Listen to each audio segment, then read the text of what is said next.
The rain fell like angry tears from the dark sky. Thunder boomed so loud it shook the windows of the giant mansion on the hill. Inside, Mr. Richard Stone sat in his favorite leather chair, counting his money. He loved counting money. It made him feel powerful and important. Mr. Stone was the richest man in the whole city.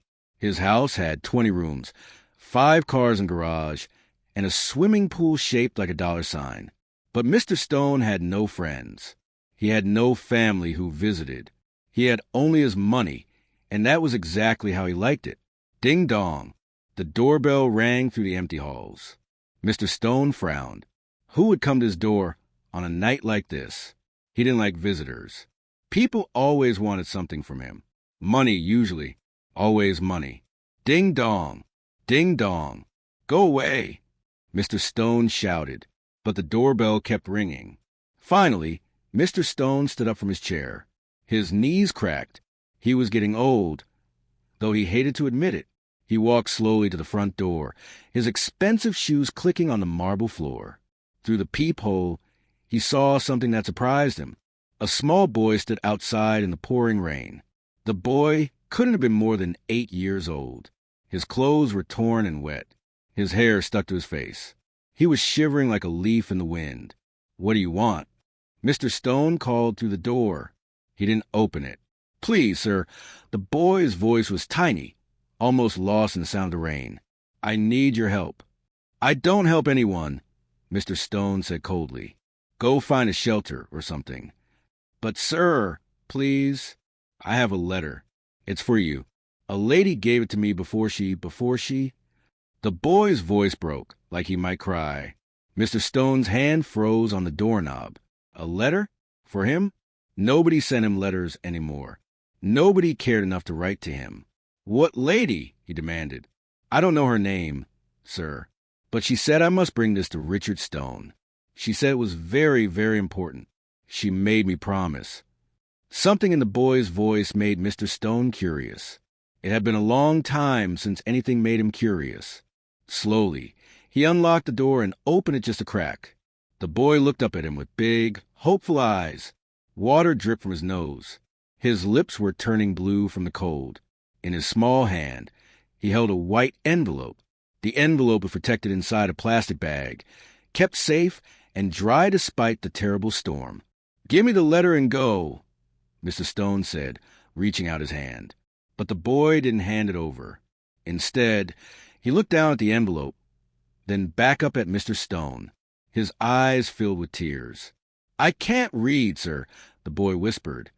Can you read it to me? Mr. Stone blinked. What? Why would I read it to you? It's my letter. Please, sir, the boy begged. The lady said... She said the letter would explain everything. She said you would understand. But I can't read the words. I never learned how. And I need to know what it says. I need to know. The boy's voice cracked with such sadness that something twisted in Mr. Stone's chest. It was an uncomfortable feeling. He didn't like it at all. This is ridiculous, Mr. Stone muttered. But he opened the door wider. Fine. Come inside before you freeze to death. But make it quick. The boy's face lit up like a candle. Thank you, sir. Thank you so much. He stepped into the grand entrance hall, leaving puddles of water on the expensive floor. Mr. Stone didn't even care about his floor right now. His eyes were locked on that white envelope in the plastic bag. The boy carefully took the envelope out and handed it to Mr. Stone with both hands, like it was made of gold. Mr. Stone's fingers trembled as he took it. Why was he trembling? He was never nervous, never afraid. But something about this moment felt different, important, dangerous, even. The envelope was sealed with red wax. Pressed into the wax was a symbol, a rose, a single, beautiful rose. Mr. Stone's heart stopped. No, it couldn't be. Not after all these years. His face went white as snow. His hands shook so badly he almost dropped the envelope. Sir, are you okay? The boy asked, worried. But Mr. Stone couldn't speak. He knew that symbol. He knew that rose. There was only one person in the whole world who sealed letters with a rose. Margaret. But Margaret she couldn't be. It was impossible. Sir, please. the boy said, tugging at Mr. Stone's expensive jacket. "Please open it. The lady said you would know what to do. She said you were the only one who could help me." With shaking fingers, Mr. Stone broke the red wax seal. Inside the envelope was a single piece of paper, folded in half. He pulled it out slowly, afraid of what he might see. He unfolded the paper. He read the first line. And suddenly, all the blood drained from his face. His legs felt weak. His vision went blurry. The words on the page seemed to glow and burn like fire. "No," he whispered. "No, no, no." "What does it say, sir?" the boy asked, his voice full of hope and fear. "Please, tell me what it says." Mr. Stone looked at the boy with new eyes. Really looked at him for the first time. And now, in the light of the chandelier, he saw things he hadn't noticed before. The shape of the boy's face, the color of his eyes, the way he stood. It was impossible, but it was true. Who are you?" Mr. Stone asked, though his heart already knew the answer. The boy took a deep breath. "My name is Tommy, sir. Tommy Stone. And I think you might be my grandfather." The letter slipped from Mr. Stone's fingers and floated to the floor like a falling leaf. Outside, the thunder crashed louder than ever before, as if the sky itself was screaming. Mr. Stone stumbled backward, grabbing the wall to keep from falling. His grandson? This boy was his grandson? That's not possible," he whispered, but his voice had no strength. Tommy looked at him with those big, sad eyes. "The lady who gave me the letter, she was my mama. Her name was Sarah. Sarah Stone. She said that was your last name, too." Sarah. The name hit Mr. Stone like a punch to the stomach. Sarah, his daughter, his beautiful, sweet daughter who he had thrown out of his house 7 years ago. Mr. Stone's legs gave out. He sat down hard on the marble steps, not caring that he looked weak. His mind flew back through the years, back to that terrible day. Sarah had been 17. She had come to him with tears in her eyes and told him she was going to have a baby. She had begged him to understand, to forgive her, to help her. But Mr. Stone had been so angry, so disappointed, so ashamed. What would people think? What would they say about him? The great Richard Stone, whose daughter had made such a mistake. "Get out," he had told her. "You are no daughter of mine. I never want to see you again." And Sarah had left. She had walked out that door 7 years ago, and he had never seen her again. He had locked his heart and thrown away the key. He told himself he didn't care. He told himself he was better off alone with his money. But sometimes late at night, he wondered about her. Where was she? Was she okay? Did she ever think about him? Now, looking at Tommy, he knew the answer. Sarah had thought about him. Even after everything, she had thought about him. "Where is your mother?" Mr. Stone asked, though part of him was terrified of the answer. Tommy's eyes filled with tears. They spilled down his cheeks, mixing with the rainwater still dripping from his hair. "She's gone, sir. She got sick 2 weeks ago. The doctor said it was her lungs. We didn't have money for medicine or the hospital. She tried to be strong, but—" Tommy wiped his eyes with his wet sleeve. "She died 3 days ago." The words crashed over Mr. Stone like a giant wave, drowning him.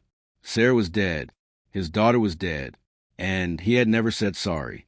He had never told her he loved her. He had never even tried to find her. "No," Mr. Stone breathed. "No, please, no." "She talked about you at the end," Tommy said quietly. "She said you used to read her stories when she was little. She said you had a big library full of books, and every night you would pick one and read to her until she fell asleep. She said those were the happiest times of her life." Mr. Stone remembered. He remembered little Sarah on his lap, her head against his chest, as he read fairy tales about princes and dragons and magic. She would always say, "One more story, Daddy, please, just one more." And he would smile and read another. When had he stopped smiling? When had he become so cold? "She never stopped loving you," Tommy continued. "Even when we lived in that tiny room with a broken heater. Even when we ate bread for dinner, because that was all we had. Even when she cried at night and thought I was asleep. She still loved you." Each word was like a knife in Mr. Stone's heart. His daughter had suffered. His grandson had suffered. And where had he been? Sitting in his mansion, counting his money, thinking he was so important. Why didn't she come back? Mr. Stone asked, his voice breaking. Why didn't she ask me for help? Tommy looked at him with eyes too old for such a young face. She said you told her never to come back. She said you didn't want her anymore. She said she had to be strong on her own. I was wrong, Mr. Stone shouted, surprising himself. I was so wrong. He picked up the letter from the floor with shaking hands. He had only read the first line before dropping it. Now he read the rest. The letter was written in Sarah's handwriting. He recognized it immediately. It said, Dear Father, if you are reading this, then I am gone. I am not writing to make you feel guilty. I am writing because of Tommy. He is your grandson. He is 8 years old. He is smart and kind and brave. He is the best thing I ever did in my life. I know I disappointed you.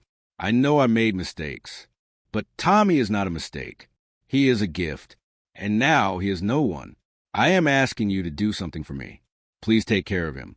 Please give him the love I couldn't give because I was too busy working 3 jobs to keep us alive. Please give him the life he deserves. I never stopped being your daughter, even when you said I wasn't. And Tommy is your grandson, whether you accept him or not. I forgive you for everything.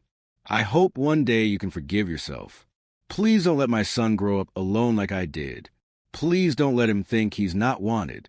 Please, Father, this is the only thing I will ever ask of you.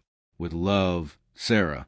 By the time Mr. Stone finished reading, tears were pouring down his face. He couldn't remember the last time he had cried. Maybe he had forgotten how. But now, the tears wouldn't stop. She forgave me, he whispered. After everything, she forgave me. Tommy stood there, shivering and wet, watching this old man cry. Sir, are you gonna send me away too? The question pierced Mr. Stone's heart.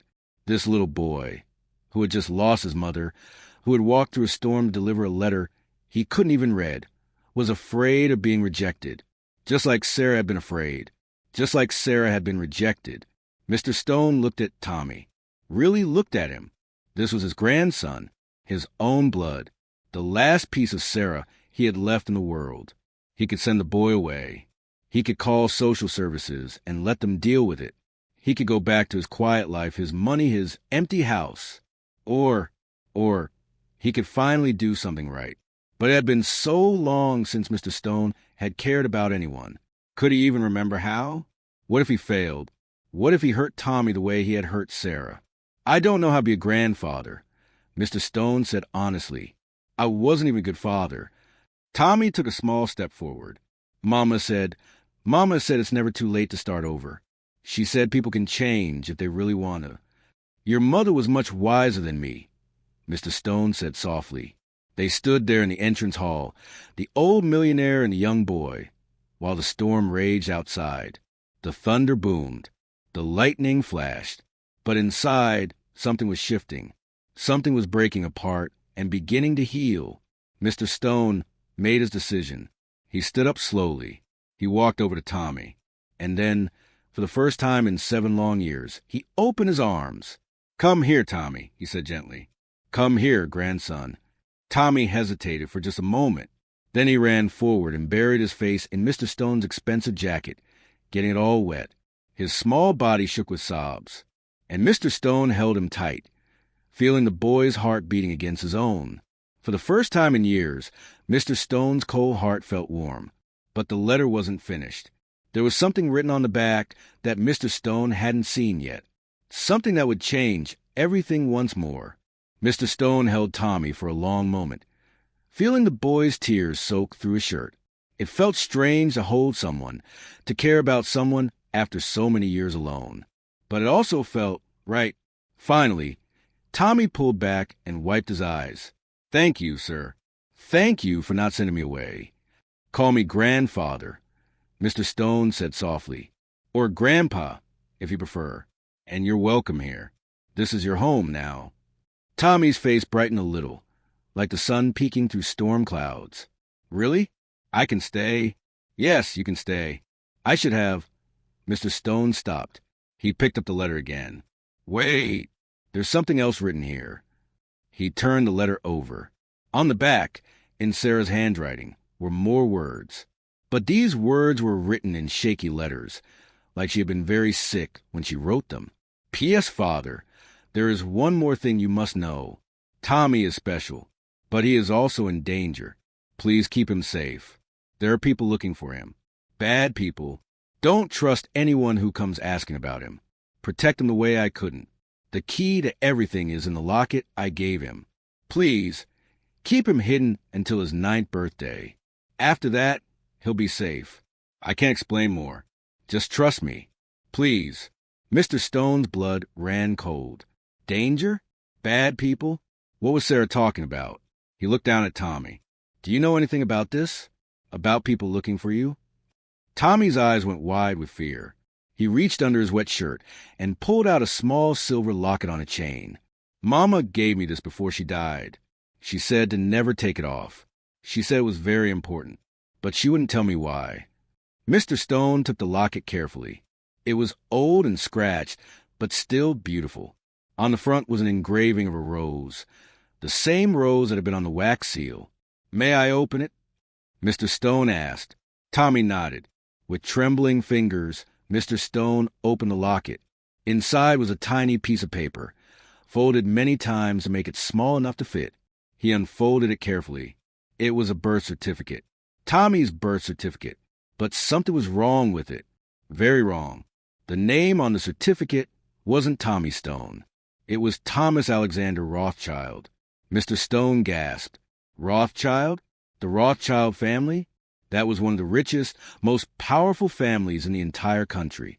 They owned banks, businesses, even politicians. And they were known for being ruthless. I don't understand, Mr. Stone whispered. Who is your father, Tommy? Tommy looked down at his feet. I never met him.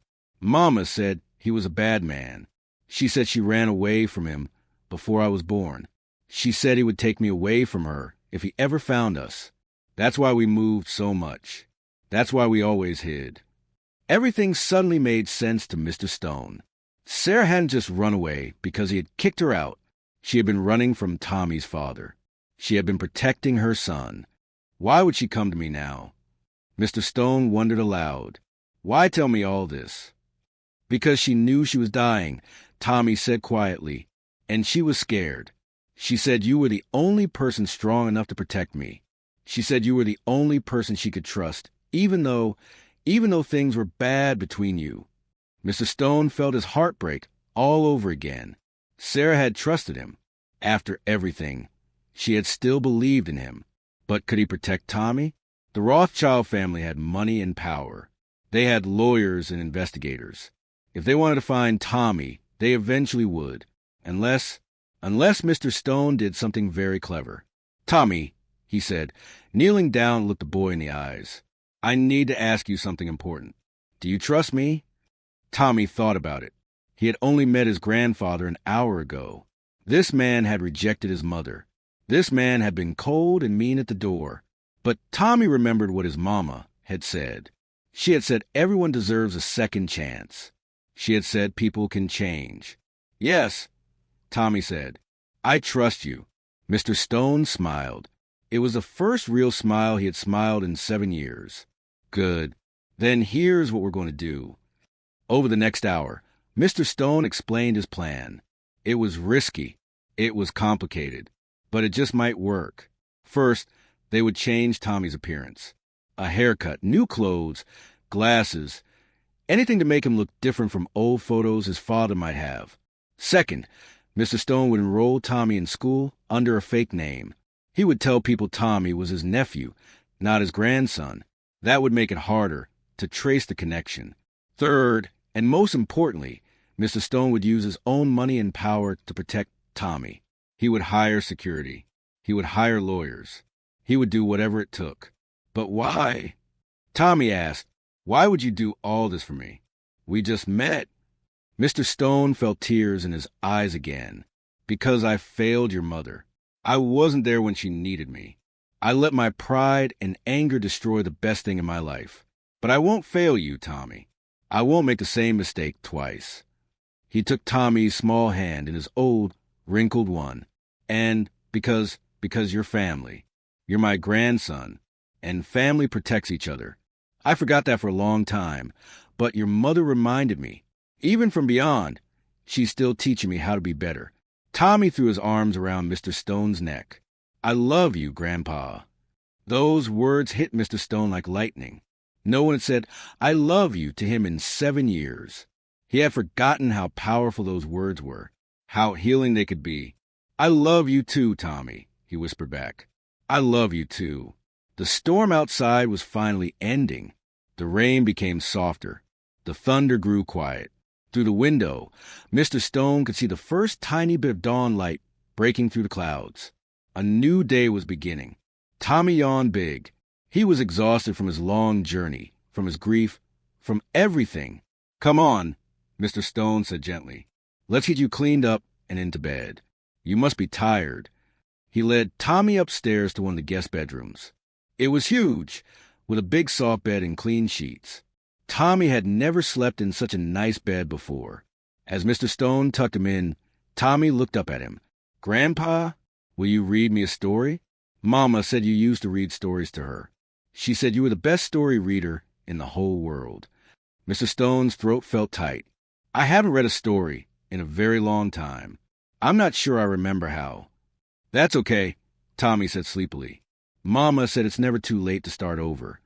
Mr. Stone smiled through his tears. "Your mother was a very smart woman, much smarter than me." He went to his library, dusty from years of not being used, and picked out an old book. It was the same book he used to read to Sarah when she was little, a story about a dragon who learned to be kind. He sat on the edge of Tommy's bed and began to read. As he read, he watched Tommy's eyes grow heavy. The boy smiled as he listened, feeling safe for the first time since his mother died. When Tommy finally fell asleep, Mr. Stone sat there for a moment, just watching him breathe. This little boy had walked through a storm to deliver a letter. This little boy had given him a second chance. No, Mr. Stone realized. Tommy hadn't given him a second chance. Sarah had. Even in death, even after everything, his daughter had forgiven him. She had trusted him with the most precious thing in the world, her son. Mr. Stone stood up quietly and walked to a window. The sun was rising now, painting the sky pink and gold. It was beautiful. When was the last time he had watched the sunrise? When was the last time he had noticed beauty? He made a promise right then. He promised Sarah, wherever she was, that he would take care of Tommy. He would be the grandfather Tommy deserved. He would be the father he should have been to Sarah. And he promised himself that he would change. Money wasn't important. Power wasn't important. The only thing that mattered was love, family, connection. It had taken him losing everything to finally understand what really mattered.